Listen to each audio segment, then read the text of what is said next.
திருச்சிற்றம்பலம்.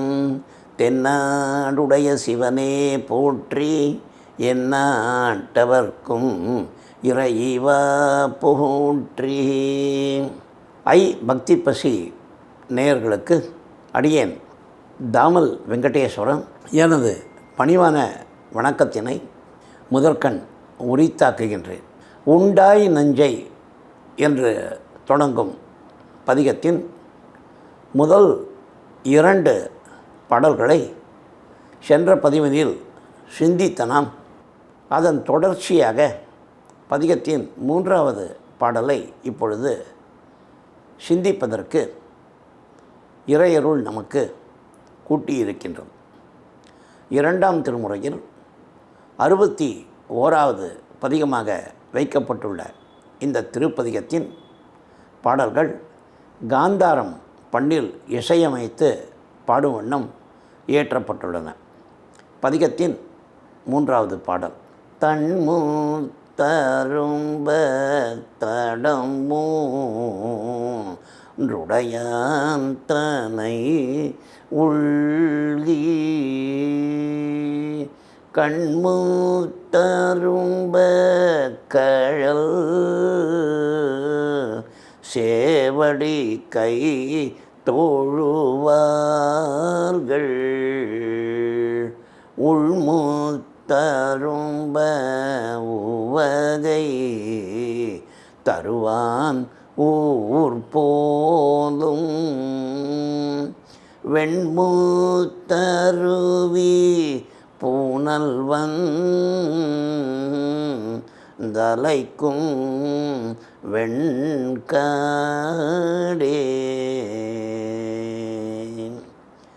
தன்முத்து அரும்ப தடம் 3 உடையான் என்று பெருமானை இந்த பாடலில் திருஞான சம்பந்தர் குறிப்பிடுகின்றார். தடம் 3, தடம் என்றால் குளம், 3 குளங்கள், முக்குளங்கள். திருவெண்காடு கோயிலின் தெற்கு பிரகாரத்தில் சூரியகுண்டமும், வடக்கு பிரகாரத்தில் சோமகுண்டமும், வெளியே அக்னிகுண்டமும் உள்ளன. இந்த 3 குளங்களே தடம் 3 என்று இங்கே குறிப்பிடப்படுகின்றன.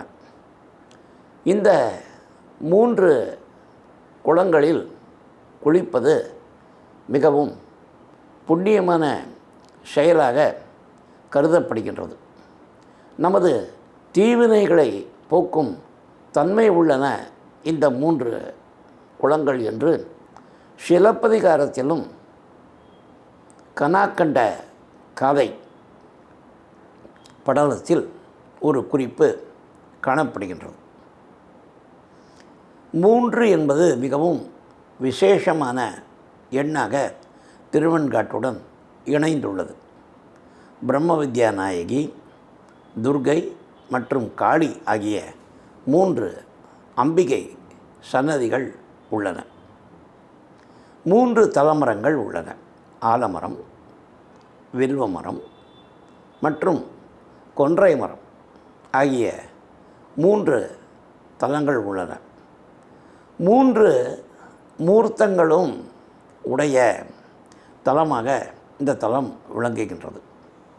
லிங்க உருவத்தில் உள்ள வெண்காடர், வீரபத்திரராக விளங்கும் பெருமான், நடராஜ பெருமான் ஆகிய 3 மூர்த்தங்களும் உடைய தலமாக இந்த தலம் விளங்குகின்றது. ஆதி சிதம்பரம் என்றே இந்த தலத்தினை பெரியோர்கள் குறிப்பிடுவார்கள். சிதம்பரம் போன்ற அமைப்பினில் இங்கே நடராஜர் சன்னதி இருப்பதை நாம் காணலாம். தன்முத்து அரும்ப தடம் 3 உடையான். இங்கே இருக்கும் இந்த குளங்களிலெல்லாம் முத்துகள் தோன்றுகின்றனவோ, அதைத்தான் இங்கே குளிர்ந்த முத்துகள் தோன்றும் குளங்கள் 3 என்று திருஞான சம்பந்தர் குறிப்பிடுகின்றார். அந்த 3 குளங்களை உடையவனாகிய பெருமான் தனை உன்னி. பெருமான் தனை உண்ணுதல் என்றால் தியானித்தல் என்று பொருள். தன்முத்தரும்ப தடம் 3 உடையான் பெருமான் தனை உன்னி அவனை தியானித்து நாம் தொழ வேண்டும். எவ்வாறு தியானிக்க வேண்டும்? மனம் ஒன்றி அவனை தியானிக்க வேண்டும். மனதினில் அன்பு கொண்டு அவனை தியானிக்க வேண்டும். காதலாகி கசிந்து கண்ணீர் மல்க அவனை தியானிக்க வேண்டும். அந்த செய்தியைத்தான் கண்முத்து அரும்ப கழல் சேவடி கை தொழுவார்கள் என்று இங்கே இரண்டாவது அடியில் குறிப்பிடுகின்றார். கண்களில் நீர்த்துளிகள், கண்ணீர் துளிகள் அன்பு மிகுதியினால் பெருகும் வண்ணம் நாம் பெருமானின் வீரக்கழல் அணிந்த திருவடிகளை தியானித்து அதை பணிந்து தொழ வேண்டும். கைகள் கூப்பி கண்முத்தரும்ப கழல் சேவடி கை தொழுவார்கள். கைகளை எவ்வாறு கூப்பி தொழ வேண்டும்? தலைக்கு மேலே கைகளை கூப்பி தொழ வேண்டுமா? பெருமானே, நீதான் சரண், உன்னை விட்டால் எனக்கு வேறு ஏதும் பற்றுக்கோடு இல்லை என்பதை உணர்த்தும் முகமாக நமது இரண்டு கைகளையும் தலை மீது தூக்கி வைத்து தொழ வேண்டும் என்று பெரியோர்கள் குறிப்பிடுவார்கள். அந்த கருத்து தான் கண்முத்தரும்ப கழல் சேவடி கை தொழுவார்கள் என்று குறிப்பிடுகின்றார். அவ்வாறு தொழுகின்ற அடியார்கள் பெரும் பேருதான் யாது? உள்முத்து அரும்ப உவகை தருவான். அத்தகைய அடியார்கள் உள்ளத்தில் முத்து போன்று இன்பம் விளையுமா? அந்த முத்து போன்ற இன்பம், கலப்பில்லாத இன்பம் அவர்கள் உள்ளத்தில் தோன்றும் வண்ணம் உவகை தருவானாம். வெண்முத்து போன்று கலப்பில்லாது ஒளியுடன் விளங்கும் தெளிவான அறிவு, முத்தான அறிவு பெருமானை, திருவெண்காட்டு பெருமானை தொழும் அடியார்களின் மனதினில் தோன்றுவதற்கு பெருமான் அருள் புரிவான். உவகையுடன் அருள் புரிவானாம். தன்னை தொழுகின்ற அடியார்களுக்கு ஞானம் என்பதை தனது பரிசாக பெருமான் மிகவும் உவந்து தருவானாம். தன்முத்தரும்ப தடம் மூன்றுடையான் தன்னை உன்னி கண்முத்து அரும்ப கழல் சேவடி கை தொழுவார்கள். உள்முத்து அரும்ப உவகை தருவான் ஊர் போலும் என்று குறிப்பிட்டு இந்த ஊர் யாது என்பதை அடுத்த அடியில் குறிப்பிடுகின்றார். வெண்முத்து அருவி புனல் வந்து அலைக்கும் வெண்காடை. இந்த தலத்தில் உள்ள குளங்களில் மட்டும் முத்துக்கள் இல்லை. இந்த தலத்தில் வருகின்ற அருவிகள், பெருகி வருகின்ற அருவிகளும் முத்தினை அடித்து கொண்டு வருகின்றன என்று இந்த பாடலில் குறிப்பிடுகின்றார். தன்முத்தரும்ப தடம் மூன்றுடையான் தனை உண்ணி கண்முத்தரும்ப கழல் சேவடி கை தொழுவார்கள். உள்முத்து அரும்ப உவகை தருவான் ஊர் போலும். வெண்முத்து அருவி புனல் வந்து அலைக்கும் வெண்காடு என்று கூறுகின்றார். அந்த அருவிகளில் பொங்கி வழிந்து கீழே விழுகின்ற தண்ணீர் முத்துக்களை அடித்து கொண்டு வந்து கொட்டுகின்றன என்று குறிப்பிடுகின்றார். பாடலின் பொழிப்புரை. குளிர்ந்த முத்துக்கள் தோன்றும் அகன்ற 3 நீர்நிலைகளை தீர்த்தமாக கொண்டுள்ள வெண்காட்டு இறைவனை தியானித்து கண்களில் முத்து போன்று கண்ணீர் மல்க வீரக்கழல் அணிந்துள்ள அவனது திருப்பாதங்களை கைகூப்பி தொழும் அடியார்களின் உள்ளங்களில் முத்து போன்று தூய்மையான துன்பக் கலப்பு ஏதும் இல்லாத இன்பம் தோன்றும் வண்ணம் அருள் புரியும் இறைவன் உறையும் தலம் திருவெண்காடு. வெண்மை நிறத்து முத்தினை போன்று தெளிந்த நீரினை உடைய அருவிகள் ஏற்படுத்தும் அலைகள் வீசும் நீர்நிலைகளை கொண்ட தலம் திருவெண்காடு. பதிகத்தின் 4வது பாடல். நரையார் வந்து நாளும் குறுகி நணுகாமுன் உரையால் வேற உள்குவார்கள் உள்ளத்தே கரைய வண்ணம் கண்டான் மேவும் ஊர் போலும் விரையர் கமல தன்னம் மருவும் வெண்கடே.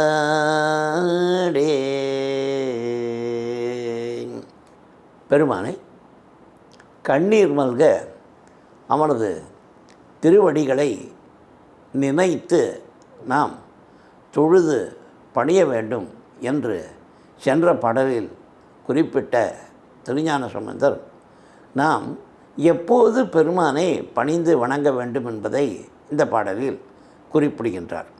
நரையார் வந்து நாளும் குறுகி நணுகாமும். இகழ்ச்சி குறிப்பாக நமது முடியில் தோன்றும் நரையை நரையார் என்று இங்கே திருஞான சம்பந்தர் குறிப்பிடுகின்றார். பொதுவாக ஒரு எண்ணம் நமது மக்களிடையே உள்ளது. நமது இளைய பருவத்தை மிகவும் இன்பமாக கழித்து கொள்ளலாம் என்றும், வயது முதிர்ந்த பின்னர் அப்பொழுது பெருமான் பற்றிய சிந்தனைகளில் ஈடுபடலாம் என்றும் எண்ணம் உள்ளது. அத்தகைய எண்ணம் மிகவும் தவறானது என்பதை குறிப்பிடும் விதமாக இங்கே நரையார் வந்து நாளும் குறுகி நணுகாமும் உரையால் வேறா உள்குவார்கள் உள்ளத்தே என்று திருஞான சம்பந்தர் குறிப்பிடுகின்றார். முதுவை பருவம் வரவேண்டும் என்பதற்காக நாம் காத்திருந்து பெருமானை தொழுதல் என்பது தவறு. வாழ்க்கை நிலையற்றது, இளமையும் நிலையற்றது. நாம் எப்பொழுது எந்த நோயில் வீழ்வோம், அந்த நோயின் தன்மையால் நாம் எவ்வாறு இறைவனை தொழக்கூடிய தன்மையில் இருக்க மாட்டோம் என்பதை நாம் எவரும் அறிய மாட்டோம். எனவே அத்தகைய மூப்பு வந்து நமது உடலுக்கு இயலாமை என்ற பண்பினை கொடுப்பதற்கு முன்னமே நாம் பெருமானை தொழுது பணிந்து வணங்க வேண்டும் என்ற அறிவுரை தான் இங்கே மிகவும் அழகாக நரையார் வந்து என்ற தொடர் மூலம் குறிப்பிடப்படுகின்றது. முதுமை பருவம் வருகின்றது. முதுமை பருவம் வருகின்றது என்றால் என்ன பொருள்? நாம் இந்த உலகினில் கழிக்கின்ற ஒவ்வொரு நாளும் நமக்கு ஒன்றை நினைவூட்டுகின்றது. அதாவது நாம் நமது இறப்பினை நோக்கி ஒரு அடி எடுத்து வைக்கின்றோம் என்பதுதான் நாள் கழிகின்றது நமக்கு நினைவூட்டும் செய்தி. அவ்வாறு இருக்கையில் நரை என்பது தோன்றி அது மிகவும் வேகமாக உன்னை நெருங்குகின்றது என்பதை நமக்கு உணர்த்துகின்றதாம். உனது நாள் மிகவும் குறுகிவிட்டது என்பதை நரை உணர்த்துகின்றதாம். அவ்வாறு நமக்கு உணர்த்தி அறிவுரை கூறுவதால் தான் நரைக்கு மரியாதை கொடுத்து நரையார் என்று திருஞான சம்பந்தர் கூறுகின்றார் போலும். நரையார் வந்து நமது வாழ்நாளும் குறுகுகின்ற நிலை நமக்கு ஏற்படும் முன்னர் நாம் இறைவனை தொழுது போற்ற வேண்டும். உரையால் வேறா உள்குவார்கள். பெருமான் மற்ற தெய்வங்களிலிருந்து வேறுபட்டவன், மாறுபட்டவன் என்பதை நாம் முதலில் உணர வேண்டும். மற்ற தெய்வங்களைப் போன்றே பெருமானை நாம் மதிக்காமல் பெருமானின் தன்மைகளை எல்லாம் புரிந்து கொண்டு அவனுக்கே உரிய புகழ் சொற்களை எல்லாம் சொல்லி அவனை நாம் தியானிக்க வேண்டும். அதைத்தான் உரையால் வேறா உள்குவார்கள். மற்ற தெய்வங்களிலிருந்து மாறுபட்ட தன்மை உடையவனாக பெருமான் விளங்கும் தன்மையை நினைத்து அவனை நாம் தியானிக்க வேண்டும். அவ்வாறு தியானித்தால் நாம் கரையா வண்ணம் அவன் செய்வானாம். துன்பங்கள், கவலைகள் இவற்றையெல்லாம் நமது மனதை அரிக்கின்றன, உடலையும் நலிவடைய செய்கின்றன. ஆனால் இவ்வாறு துன்பங்களால் நாம் நலிவடையாத வண்ணம், உடல் வருத்தம் உறாத வண்ணம் நம்மை காப்பாற்றுபவன் சிவபெருமான். எப்போது அவன் நம்மை காப்பாற்றுவான்? அவனை நாம் உரையால் வேறாக கருதி மற்ற தெய்வங்களிலிருந்து அவன் பல சிறப்பு தன்மைகள் கொண்டிருப்பதை உணர்ந்து அவனை தியானிக்க வேண்டும். உள்ளத்தே அவனை தியானித்து அவனை போற்றி வணங்க வேண்டும். அவ்வாறு செய்தால் கரையா வண்ணம் அவன் காண்பான். நாம் மனது வருத்தத்தால் மனது நலியாத வண்ணம், மனம் உடையாத வண்ணம் அவன் நம்மை காப்பானாம். அத்தகைய இறைவன் எங்கே இருக்கின்றான்? அவன் மேவும் ஊர்தான் யாது? மேவுதல் என்றால் பொருந்தி நிலையாக இருத்தல் என்று பொருள். கரையா வண்ணம் கண்டான் மேவும் ஊர். நமது மனதில் உள்ள துயரங்களை எல்லாம் அகற்றி நமக்கு நன்மை பயப்பவனாகிய இறைவன் பொருந்தி உரைகின்ற ஊர் யாது என்றால் அதை சொல்கின்றேன் கேட்பீர்களாக என்று விரையார் கமலத்து அன்னம் மருவும் வெண்காடு என்று குறிப்பிடுகின்றார். விரையார் கமலம் நறுமணம் நிறைந்த தாமரை மலர். அந்த தாமரை மலரின் மீதே அன்னங்கள் அமர்ந்து விளையாடுகின்றன. அத்தகைய நீர்வளமும் நிலவளமும் பொருந்தி விளங்கும் வெண்காடு தலம்தான் நமது தன்னை தொழுகின்ற அடியார்கள் கரையாத வண்ணம் காணுகின்ற பெருமான் உரைகின்ற தலம் என்று கூறுகின்றார். நரையார் நரைமுடி. நாளும் குறுகி வாழ்நாள் சுருங்கி இறக்கும் நாள் நெருங்கும் தன்மை. நணுகுதல் நெருங்குதல்.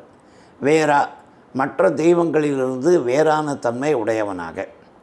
கரையா வருத்தம் அடைந்து உள்ளம் நைந்து போகாமல். வேறா வேறுபாடு ஏதுமின்றி, சிந்தனையும் சொற்களும் வேறுபாடு ஏதுமின்றி பெருமானியே குறிப்பிடும் நிலை என்று பொருள் கொள்வதும் பொருத்தம். கரையா வண்ணம் தன்னை ஒழித்து கொள்ளாது வெளிப்பட்டு நமக்கு அவன் அருள் புரிகின்றானாம். விரை நறுமணம். கமலம் தாமரை மலர். மருவி பொருந்தி வாழ்தல். வேறா ஒழுகுவார்கள் என்ற தொடருக்கு சிவகவிமணியார் வேறொரு சுவையான விளக்கத்தை அளிக்கின்றார். மற்ற தெய்வங்களிலிருந்தும் உயர்ந்து வேறுபட்டவனாக பெருமான் விளங்கும் தன்மையை உணர்ந்த அடியார்கள் என்று விளக்கம் அளிக்கின்றார். சிவபெருமான் துணையாக இருந்ததால் சமணர்களின் வஞ்சனையிலிருந்து அப்பர் பிரான் மீண்டது நமது நினைவுக்கு வருகின்றது. அப்பர் பிரான் சமணர்கள் இழைத்த சூழ்ச்சிகளால் கரைந்து அழிந்து போகாத வண்ணம் காப்பாற்றியவன் அல்லவா சிவபெருமான். அத்தகைய பெருமான் தன்னை தியானிக்கும் அடியார்கள் அனைவரும் கரைந்து நலியாத வண்ணம் காப்பாற்றுவான் என்பது இந்த பாடலில் உணர்த்தப்படுகின்றது என்று பொருள் கொள்வதும் பொருத்தமே. பாடலின் பொழிப்புரை. தலைமுடி நரைத்து மூப்பு தோன்றி வாழ்நாள் சுருங்கி இறுதி காலம் நெருங்குவதன் முன்னம் தங்களது சிந்தையிலும் செயலிலும் வேறுபாடு ஏதுமின்றி பெருமானை எப்போதும் நினைத்து வாழும் அடியார்களின் மனதில் தன்னை ஒழித்து கொள்ளாமல் அடியார்கள் தன்னை உணரும் வண்ணம் உரைபவன் சிவபெருமான். அவன் உரைகின்ற வெண்காடு தலமாவது நறுமணம் மிகுந்த தாமரை மலர்களுடன் அன்னங்கள் பொருந்தி வாழும் தலமாகும். பதிகத்தின் 3வது மற்றும் 4வது பாடல்களை இந்த பதிவினில் சிந்தித்த நாம் எஞ்சிய பாடல்களை அடுத்து வரும் பதிவுகளில் சிந்திப்போம் என்று சொல்லிக்கொண்டு உங்களிடமிருந்து விடைபெறுவது அடியேன் தாமல் வெங்கடேஸ்வரன். திருச்சிற்றம்பலம். தென்னாடுடைய சிவனே போற்றி, எந்நாட்டவர்க்கும் இறைவா போற்றி.